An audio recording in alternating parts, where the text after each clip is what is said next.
A thrilling final day of LV County Championship cricket in Derby saw the home debutant David Wainwright take 6 for 33 to bowl his side to a memorable 202-run victory over Northamptonshire. Thanks to a double 100 opening stand on the previous day, Derbyshire's first job of this one was to quickly add to their overnight lead of 235. In trying to do so, Martin Guptill, who'd benefited from some fielding slip-ups the day before, was well held by Lee Daggett, who had to wait an age for the ball to come out of the sky. Guptill had departed from mightily impressive 137 at an opening stand of 224, and he left it to his partner Paul Borrington to now cut loose. This neat late cut took him to the highest score of his career, overtaking the 85 he notched against Worcestershire back in 2008. The encouraging thing for Derbyshire, given their big lead, was that the ball was still able to do this. Such things may have gone into the timing of Wayne Madson's declaration. Borrington had started the day on 66, and after an hour's play, he'd moved into the 90s for the very first time. Given just how difficult batting was at some points earlier in the innings, it was a tremendous effort from the 23-year-old, whose father represented the county throughout the 70s. Tony scored 3 first-class hundreds, but Paul wasn't able to get his first. He was out for 98 just after Madsen had been bowled by David Willey for 19. Dan Redfern had scored his maiden championship 100 in the first innings, and he now came out to play his shots ahead of the forthcoming declaration. This was the pick of the morning strokes, a steepling 6 off Willey. Then Derbyshire declared on 314 for 3, half an hour or so before lunch. And that gave Northamptonshire a minimum of 72 overs to chase down 337 runs, or for Derbyshire to take 10 wickets, and they got the first of them with the final ball before the break, Stephen Peters being trapped in front by Mark Footitt for 5. Lunch was taken with Northamptonshire on 11 for 1, and that became 22 for 2 when Kyle Kurtzen nicked Tony Palladino to Redfern to depart for 3.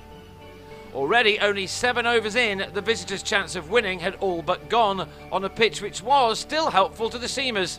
Any time an edge didn't go to hand would have been a relief for the batsmen.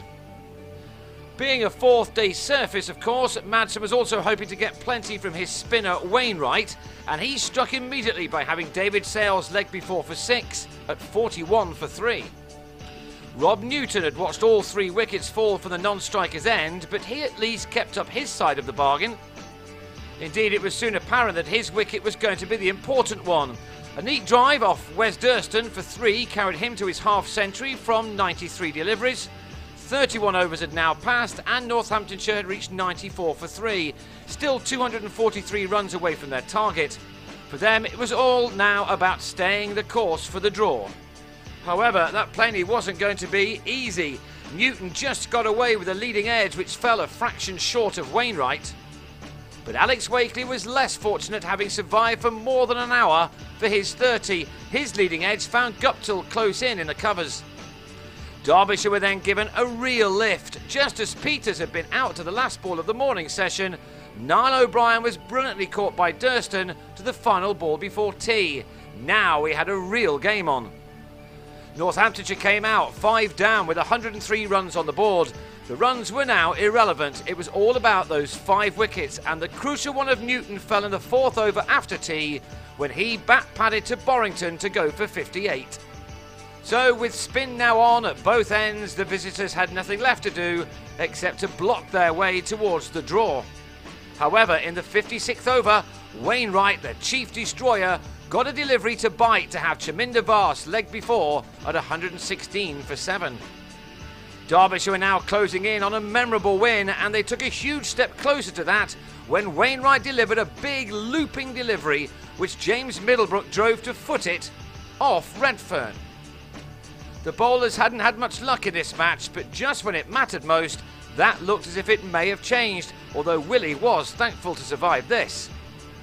The wonderful Wainwright was not to be denied, however, and when Willey failed to produce a shot to a turner, he was leg before to give the Derbyshire debutant his 6th wicket. Several appeals then went against the bowlers until, with just over half an hour left in the day, Durston bowled Daggett to earn his side a fantastic win. Alas, we don't have the final wicket.